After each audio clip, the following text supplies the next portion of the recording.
Hello traders, welcome to Chart Ease. Maximum traders trend को, direction को market के बहुत ही इजीली आइडेंटिफाई कर लेते हैं। ठीक है, मार्केट कौन से साइड में जा रहा है, मार्केट का नेचर क्या चल रहा है, वो उनको प्रॉपर तरीके से आइडेंटिफाई कर लेते हैं। लेकिन सबसे बड़ी प्रॉब्लम कहाँ पे आती है कि उनकी जो एंट्री होती है उसके अंदर वो लोग गड़बड़ कर देते हैं। अब आपने एक चीज नोटिस किया होगा कि हमारा जो इंडियन मार्केट है उसका ओवरऑल अभी फिलहाल के लिए जो ट्रेंड चल रहा है वो डाउन साइड में चल रहा है। लेकिन इसके अंदर भी बहुत सारे ट्रेडर्स हैं जो कि स्टॉप लॉसेस हिट करवा रहे हैं, उनके स्टॉप लॉसेस प्राइस हिट कर रही है। इसका रीजन क्या है? उनको ट्रेंड पता है, मार्केट का डायरेक्शन डाउन साइड है, ये उनको पता है। मैं टेलीग्राम पे कंटिन्यूसली पोस्ट भी करते रहता हूं कि ओवरऑल मार्केट का जो नेचर है या बायस है वो डाउन साइड का चल रहा है। लेकिन स्टिल उनके स्टॉप लॉसेस हिट हो रहे हैं क्योंकि उनकी जो एंट्री होती है वो गलत हो जाती है। क्लियर समझ में आ रहा है? अब गलत एंट्री होने की वजह से दो प्रॉब्लम्स होती है। देखो, अगर आप छोटा स्टॉप लॉस रखो, गलत एंट्री आप कर रहे हो और छोटा स्टॉप लॉस रखो, तो प्राइस क्या करती है? आपके स्टॉप लॉस को हिट करती है और फिर आपके डायरेक्शन में जाना स्टार्ट कर देती है। ये सबसे बड़ी प्रॉब्लम। अगर आप स्टॉप लॉस बड़ा कर दो, मतलब क्या, आपने समझो दो तीन कैंडल का स्टॉप लॉस रख दिया या स्विंग का स्टॉप लॉस रख दिया या स्टॉप लॉस के साथ में थोड़ा एक्स्ट्रा बफर रख दिया, तो प्राइस शायद आपके स्टॉप लॉस को हिट नहीं करे। लेकिन उसके चक्कर में क्या होता है, आपका जो रिस्क रिवॉर्ड होता है वो नीचे हो जाता है। क्यों? क्योंकि स्टॉप लॉस अगर बड़ा हो गया तो टारगेट भी उतना बड़ा चाहिए। बात समझ में आ रही है? तो अल्टीमेटली इसमें हो क्या रहा है, आपका जो रिस्क रिवॉर्ड रेशियो है वो खराब हो जाता है। तो दोनों केसेस में आपके नुकसान हो रहे हैं।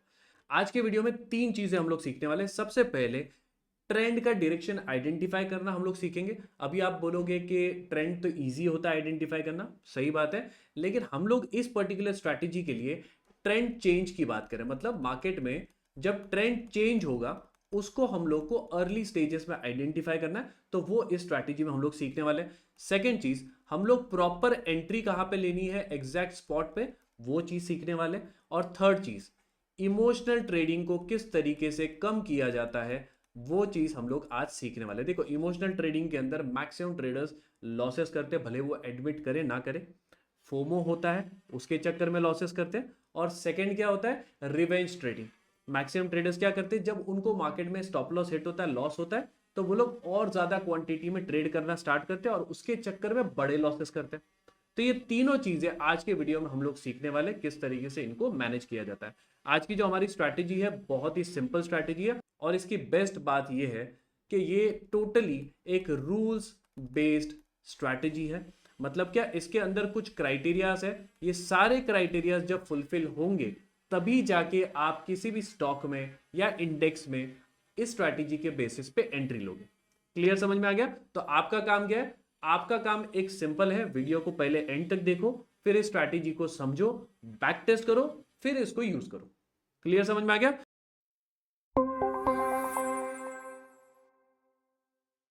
तो चलिए सबसे पहले वाले स्टेप पे चलते हैं, which is indicator setup. Chart के ऊपर इस इंडिकेटर को प्लॉट कैसे करना है और इसके कुछ यूजेस मैं आप लोगों को चार्ट के ऊपर समझाता हूं। तो सबसे पहले हम लोग चलते हैं हमारे चार्ट के ऊपर और चार्ट के ऊपर जाके हम लोग क्या करेंगे, हम लोग जाएंगे इंडिकेटर्स में। इंडिकेटर्स में हमको सर्च करना है EMA, मूविंग एवरेज एक्सपोनेंशियल। इसको हम लोग क्लिक करेंगे और इसकी सेटिंग में जाके हम लोग सिर्फ और सिर्फ इसकी सेटिंग को चेंज करेंगे। 9 से हम लोग कर देंगे 21। अब इसका मैं कलर चेंज कर रहा हूं रेड में और थोड़ा सा इसको डार्क कर रहा हूं। ठीक है, अब ये हो गया हमारा इंडिकेटर प्लॉट। बहुत ही सिंपल सी बात है। अब यहाँ पे सबसे पहली जो चीज है वो मैं आपको बता देता हूं। सबसे पहली चीज मैं क्लियर कर देता हूं, टाइम फ्रेम इस पर्टिकुलर स्ट्रैटेजी में क्या रहने वाला है। तो यहां पे आप इंट्राडे के लिए 5 मिनट्स या फिर 15 मिनट्स, दोनों में से कोई भी टाइम फ्रेम इसके अंदर यूज कर सकते हो। सेकेंड चीज, अगर आप इस स्ट्रैटेजी को स्विंग ट्रेडिंग के लिए यूज करना चाहते हो, जो कि ये बहुत अच्छे तरीके से काम करती है, तो आप इसको 1 आवर के टाइम फ्रेम पे या फिर 1 डे के टाइम फ्रेम पे भी यूज कर सकते हो।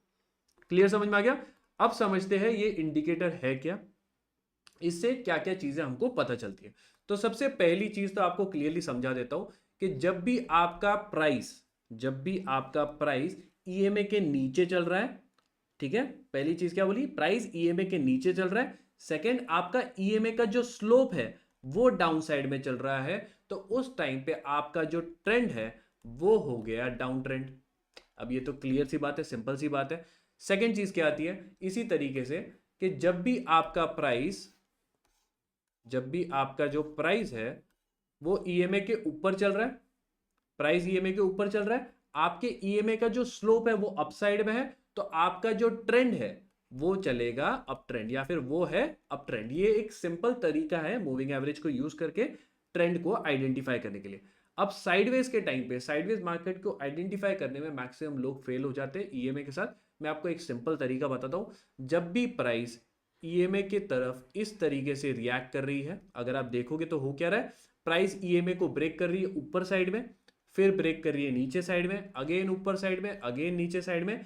इस तरीके से जब प्राइस आपके ईएमए को ज्यादा रिस्पेक्ट नहीं दे रही है, इजीली उसको ब्रेक कर रही है, तो ये हो गया आपका साइडवेज मार्केट। क्लियर, समझ में आ गया? तो यही है आपके ईएमए का एक सिंपल सा यूज ट्रेंड को आइडेंटिफाई करने के लिए। अब हम लोग चलते हैं स्टेप बाय स्टेप अप्रोच में कि किस तरीके से इस स्ट्रैटेजी को हम लोगों को यूज करना है। सो ट्रेडर्स, एक बहुत ही इंपॉर्टेंट अनाउंसमेंट आप लोगों के लिए, हमारा जो इंट्राडे ट्रेडर्स मास्टरी प्रोग्राम है और ऑप्शंस प्रो ट्रेडर्स प्रोग्राम है, ये दोनों के दोनों प्रोग्राम्स में बहुत ही जल्दी डीलिस्ट करने वाला हूँ। मतलब क्या कि 26 जनवरी के बाद आप इन प्रोग्राम्स को, इन कोर्सेज को परचेज नहीं कर पाओगे। अभी फिलहाल के लिए अगर आपने इसको परचेस किया हुआ है, आपका कोर्सेस कंटिन्यूसली चलता रहेगा, उसमें कोई भी आपको प्रॉब्लम नहीं आएगी। अगर आपने कोई भी कोर्स परचेस किया, उसका जो भी वैलिडिटी है 60 डेज 90 डेज जो भी उसका वैलिडिटी है, तब तक आप इस वेबसाइट के ऊपर टैग मैंगो पे या फिर इसके ऐप के ऊपर हमारे कोर्स को सीख सकते हो। वीडियोस आपको कंटिन्यूसली मिलेंगे। तो आप जो ऑलरेडी बाय कर चुके हैं या 26 के पहले जो बाय करने वाले हैं, उनको कोई भी प्रॉब्लम नहीं आएगी। वो लोग पूरे पूरे कोर्स को देख सकते हैं, समझ सकते हैं, और जो टेलीग्राम का सपोर्ट है वो भी कंटिन्यूसली चलते रहेगा। ऑलरेडी जो हमारा इंट्राडे ट्रेडर्स मास्टरी प्रोग्राम है, उसके जो स्कैनर्स है मैंने स्टूडेंट्स के साथ पहले ही शेयर कर दिए हैं, तो वो अगर कोई नया परचेज भी करता है तो उनको भी वो स्कैनर्स मिल जाएंगे, टेलीग्राम का सपोर्ट भी मिल जाएगा, सब कुछ मिलेगी। लेकिन 26 के बाद में ये दोनों प्रोग्राम्स मैं डीलिस्ट करूंगा। मतलब जो नए लोग होंगे वो 26 के बाद, 26 जनवरी के बाद इनको परचेज नहीं कर पाएंगे। इसका एक रीज़न है, मैं बहुत ही जल्दी आप लोगों के लिए कुछ इंपॉर्टेंट, कुछ नया लेके आने वाला हूँ, जहाँ पे मैं लाइव सेशंस भी रखने वाला हूँ। तो बहुत ही एक इम्पॉर्टेंट, बहुत ही बड़ी चीज़ मैं आप लोगों के लिए जल्दी लेके आने वाला हूँ, बहुत ही जल्दी उसका अनाउंसमेंट भी करूँगा। फिलहाल के लिए आपको इतना समझना है, 26 जनवरी डेडलाइन है। अगर आपने अभी तक परचेज नहीं किया है इंट्राडे ट्रेडर्स मास्टरी प्रोग्राम या ऑप्शंस प्रो ट्रेडर्स प्रोग्राम, आप सीखना चाहते हो स्टॉक्स में ट्रेडिंग करना इंट्राडे या ऑप्शंस में बाइंग करना, डिस्क्रिप्शन में लिंक है, लास्ट चांस है, आप इसको परचेज कर लीजिए। एक बार ये डीलिस्ट हो गया, फिर आप फ्यूचर में इसको कभी भी परचेज नहीं कर पाओगे, ठीक है? एंड एक बार परचेज कर लिया तो आपकी जो भी वैलिडिटी है तब तक ये कोर्स आपको चलता रहेगा, जो इसका सपोर्ट है वो भी आपको मिलता रहेगा। तो 26 जनवरी डेडलाइन है, इसके बाद में कोर्सेज मैं डीलिस्ट कर दूंगा। तो 21 ईएमए से हमको पता चल गया कि ट्रेंड को किस तरीके से आइडेंटिफाई करना है। क्लियर, समझ में आ गया? अब हम लोग चलते हैं कि बाय साइड के एग्जैक्ट रूल्स क्या होते हैं। एंड मैं रिक्वेस्ट करूंगा कि जो भी लोग वीडियो देख रहे हैं, प्लीज वीडियो को लाइक कर दो, चैनल को सब्सक्राइब कर दो। उसी के साथ में एक बुक के अंदर जो जो मैं रूल्स बता रहा हूँ, स्टेप्स बता रहा हूँ, वो सारे रूल्स स्टेप बाय स्टेप लिख के रखिए, ताकि फ्यूचर में आपको काम आ सके। तो सबसे पहला जो स्टेप है, विच इज ब्रेकआउट। प्राइस ने आपके ईएमए को ब्रेक करना चाहिए। जैसे कि अगर आप यहां पे देखेंगे तो प्राइस ने क्या किया, ईएमए को अपसाइड में ब्रेक कर दिया। क्लियर, समझ में आ गया? अब इसके अंदर एक और चीज है, वो मैं आपको आगे वाले स्टेप्स में या आगे वाले एग्जांपल्स में बताऊंगा, तो वीडियो को प्रॉपर्ली देखो। सिर्फ ब्रेकआउट से हमें काम नहीं चलेगा, इसके अंदर एक और चीज हमें देखनी पड़ती है। तो पहला स्टेप हमारा क्या हो गया, ब्रेकआउट। अब ब्रेकआउट के बाद में इस पर्टिकुलर स्टॉक के ऊपर क्या हुआ, ऑब्जर्व करो। प्राइस ने यहां पे ईएमए का ब्रेकआउट दे दिया, लेकिन फिर से ईएमए के नीचे क्लोज कर गई। मतलब क्या, अगेन हमारा ये कौन सा ट्रेंड चल रहा है, साइडवेज। आप लोगों को याद होगा, जस्ट मैंने अभी आपको बताया था कि प्राइस जब आपके ईएमए के ऊपर नीचे आराम से जब घूम रही है, इजीली उसको ब्रेक कर रही है, तो हमारा जो ट्रेंड है वो कौन सा है, साइडवेज। तो यहां पे हम लोग क्या करेंगे, कुछ भी एक्शन यहां पे हम लोग नहीं लेंगे, हम लोग वेट करेंगे एक फ्रेश ब्रेकआउट का। अब यहां पे देखो, प्राइस ऊपर गई, नीचे गई, फिर से एक ब्रेकआउट हुआ, तो ये है हमारा अगेन एक फ्रेश ब्रेकआउट। अब इसके बाद अगर प्राइस फिर से घूम के ईएमए के नीचे क्लोज कर जाए, तो ये भी हमारा साइडवेज है, इसमें भी हम लोग कुछ ट्रेड नहीं करेंगे। क्लियर, समझ में आ रहा है? तो किस तरीके से आप लोगों को आइडेंटिफाई करना है ब्रेकआउट को। प्राइस ने यहां पे एक फ्रेश ब्रेकआउट दिया ईएमए का, 21 ईएमए का प्राइस ने ब्रेकआउट दिया। अब नेक्स्ट स्टेप हमारा आता है मोमेंटम। एक चीज इस स्टेप के अंदर मेजॉरिटी लोग मिस्टेक करने वाले हैं, मैं गारंटी के साथ बोल सकता हूं। यहां पे देखो, प्राइस ने क्या किया, ब्रेकआउट यहां पे दिया था जो हमने पीछे देखा था, एंड इसके बाद प्राइस में हमें चाहिए एक मोमेंटम आना। प्राइस एक डायरेक्शन में अगर ऊपर साइड ब्रेक कर रही है तो ऊपर साइड के डायरेक्शन में मूव करनी चाहिए, भागनी चाहिए। अब वो कितना भागे फर्क नहीं पड़ता, हो सकता है 2-3 कैंडल भागे, हो सकता है इतना बड़ा मूव दे, कोई प्रॉब्लम नहीं है। प्राइस जस्ट ऊपर साइड में मोमेंटम दिखानी चाहिए कि एक इंपॉर्टेंट रेजिस्टेंस को ब्रेक किया और प्राइस ऊपर जा रही है। मतलब क्या, यहां पे बायर्स ने एंट्री मारी है तभी जाके प्राइस ऊपर भाग रही है, सिंपल सी बात है। अब ये भी ऑब्वियस सी बात है कि बायर्स ने एंट्री मारी तभी जाके ग्रीन कैंडल बनी है, मैं उसकी बात नहीं कर रहा हूं। बड़े प्लेयर्स ने यहां पे एंट्री मारी है बेसिकली, तब जाके प्राइस एक मोमेंटम दिखाती है, ये मैं कहने की कोशिश कर रहा हूं। क्लियर, समझ में आ गया। अब चलते हैं थर्ड वाले स्टेप पे, विच इज रिट्रेसमेंट। ये भी बहुत इंपॉर्टेंट है। प्राइस ने ब्रेकआउट दिया, प्राइस ने मोमेंटम दिखा दिया, हमें चाहिए प्राइस रिट्रेस करके हमारे ईएमए के ऊपर आके एक सपोर्ट ले। क्लियर, तो ये हो गया हमारा थर्ड वाला स्टेप। फर्स्ट स्टेप क्या था, breakout, second step momentum, third step retracement, और प्राइस हमारे ईएमए को रिस्पेक्ट करे और वहां से एक बाउंस दे। हमें पता कैसे चलेगा कि बाउंस दिया, यहां पे एक स्ट्रॉन्ग ग्रीन कलर की कैंडल आपकी बननी चाहिए। ये हम बाय साइड के रूल्स को डिस्कस कर रहे हैं। नेक्स्ट वाले स्टेप पे चलते हैं। तो जैसे ही हमारी कैंडल ग्रीन कलर की बन जाएगी, स्ट्रॉन्ग कैंडल बन जाएगी ईएमए के ऊपर, हम क्या करेंगे, इसी कैंडल के ऊपर, इसी कैंडल के ऊपर क्या करेंगे, हाई के ऊपर हम लोग यहाँ पे बाय करेंगे या बाय का ऑर्डर लगा देंगे, और इसी कैंडल के लो के नीचे हमारा रहेगा स्टॉप लॉस। अब यहाँ पे जो रिस्क रिवॉर्ड होगा वो आपका होने वाला है 1:3। ठीक है, तो 1:3 के लिए आपको वेट करना पड़ेगा। देखो ये जो स्ट्रैटेजी है ये high risk reward ratio strategy है, मतलब यहाँ पे बड़े बड़े रिवॉर्ड्स आपको मिलेंगे। बहुत बार ऐसा भी होगा 1:5 1:6 वाले रिस्क रिवॉर्ड भी आपको यहाँ पे मिले, तो आपको इसको होल्ड करना पड़ेगा। अब चलते हैं नेक्स्ट वाले एग्जांपल पे। अब यहाँ पे देखो मैंने स्टेप 1 पहले हम लोग क्या फॉलो कर रहे थे, स्टेप 1 क्या था हमारा, ब्रेकआउट। मैंने यहाँ पे क्या लिखा है, ट्रेंड चेंज। मतलब क्या कि हमारा जो स्टेप 1 है उसमें ब्रेकआउट तो हमें चाहिए, मतलब क्या 20 ईएमए का ब्रेकआउट होना चाहिए, लेकिन उसी के साथ साथ आपको चाहिए ट्रेंड चेंज। अब ट्रेंड चेंज का मतलब क्या, मैं आपको सिंपल तरीके से बताता हूं। देखो बहुत सारे लोग ईएमए को क्या बोलते हैं, जब ईएमए फ्लैट होगा तब हमारा साइडवेज मार्केट है।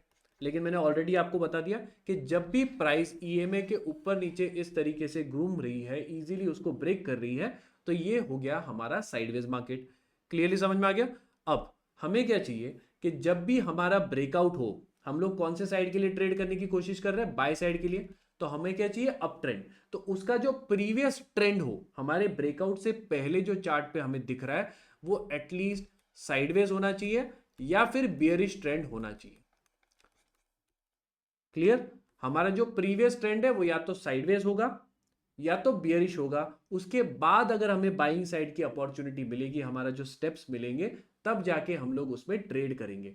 ये चीज बहुत ही क्लियरली समझ लो, क्योंकि बहुत बार ऐसा भी होगा कि प्राइस का जो ट्रेंड है ऑलरेडी ऊपर साइड होगा और उसके बाद ये आपका सेटअप बनेगा, तब हमें इसको ट्रेड नहीं करना है। रीजन क्या है कि जब भी आप नए ट्रेंड के स्टार्टिंग में ट्रेड करते हो, नया ट्रेंड जब भी स्टार्ट होता है, समझो ये प्राइस पहले साइडवेज थी, यहां से जब अप ट्रेंड का स्टार्ट होता है तब आपको लो रिस्क हाई रिवॉर्ड वाले टारगेट्स मिलते हैं। क्लियर, समझ में आ गया। तो यही चीज हम लोग यहाँ पे आइडेंटिफाई कर रहे हैं। फर्स्ट स्टेप में ब्रेकआउट भी चाहिए, लेकिन कैसा ब्रेकआउट चाहिए, ट्रेंड चेंज वाला ब्रेकआउट चाहिए।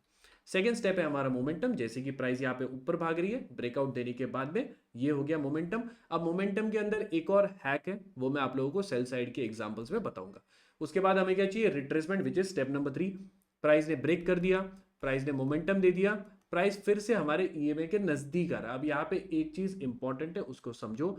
जरूरी नहीं है कि आपका जो कैंडल है, जो ग्रीन कैंडल है, वो एग्जैक्टली आपके ईएमए को टच करे। थोड़ा ऊपर रहेगा तो भी चलेगा, कोई प्रॉब्लम नहीं है। सिर्फ और सिर्फ एक चीज का आपको ध्यान देना है कि क्या यहाँ पे जो पैटर्न बन रहा है वो स्ट्रॉन्ग कैंडल का पैटर्न है या नहीं है।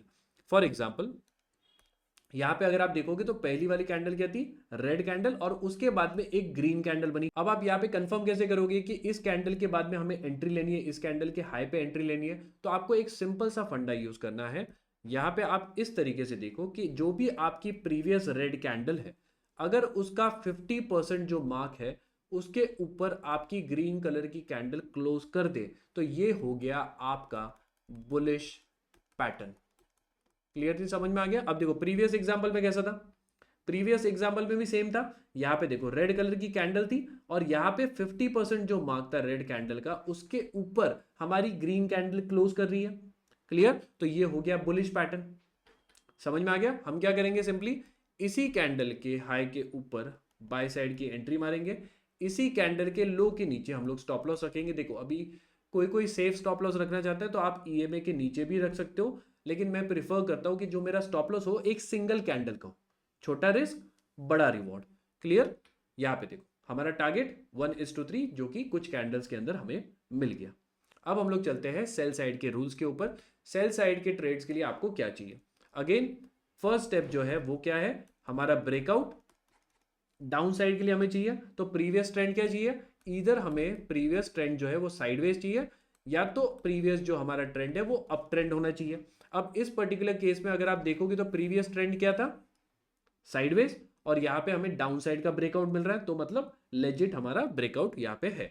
उसके बाद में है हमारा second number step which is momentum. अब यहाँ पे मैंने एक ट्रिक लिखा है वो मैं आपको बता देता हूँ। देखो यहाँ पे आपका जो ब्रेकआउट हुआ उसके बाद में डाउन साइड में कुछ बड़ा मूव आया क्या? नहीं आया, प्राइस उधर की उधर ही घूम रही है। लेकिन एक चीज को आप ऑब्जर्व करो कि ये जो कैंडल थी, जो ब्रेकआउट कैंडल थी, वो कितनी बड़ी थी? समझ में आ रहा है? तो जो डाउन साइड का मोमेंटम है वो इसी कैंडल के अंदर हमें पता चल गया कि यहाँ पे प्राइस में डाउन साइड का मोमेंटम दिख रहा है। एक और चीज मैं आपको बताता हूँ, एक और चीज आप इस तरीके से ऑब्जर्व कर सकते हो कि जब भी आपकी प्राइस ब्रेकआउट करे 21 ईएमए का, तो उसके फॉलोअप कैंडल्स मतलब उसके बाद के कुछ कैंडल्स में आपका जो ईएमए है वो डाउन साइड में स्लोप होना चाहिए।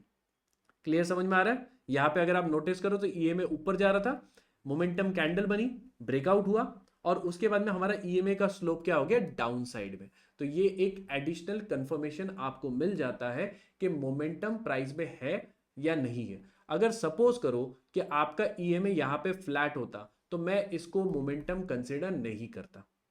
क्लियरली समझ में आ गया? मैं जैसे स्टार्टिंग में मैंने आपको बताया था, मोमेंटम के अंदर स्टेप नंबर 2 के अंदर ही मैक्सिमम लोग मिस्टेक्स करेंगे, तो इसीलिए मैंने आपको यहाँ पे एक सिंपल सा ट्रिक समझा दिया। उसके बाद में हमारा स्टेप नंबर 3 क्या है? प्राइस फिर से रिट्रेस करे, रिट्रेसमेंट मिले, और 21 ईएमए के ऊपर, क्योंकि ये सेल साइड के ट्रेड्स है, हमें क्या चाहिए? यहाँ पे रिजेक्शन चाहिए। क्लियरली समझ में आ गया? अब यहाँ पे देखो रिजेक्शन कैंडल बन गई, स्ट्रॉन्ग रिजेक्शन कैंडल। इसी कैंडल के नीचे हम लोग करेंगे सेल, कैंडल के हाई के ऊपर स्टॉप लॉस लगाओ, या फिर सेफ स्टॉप लॉस चाहिए तो स्विंग हाई के ऊपर भी आप लगा सकते हो। और उसके बाद हमारा जो रिस्क रिवॉर्ड होगा वो होगा 1:3।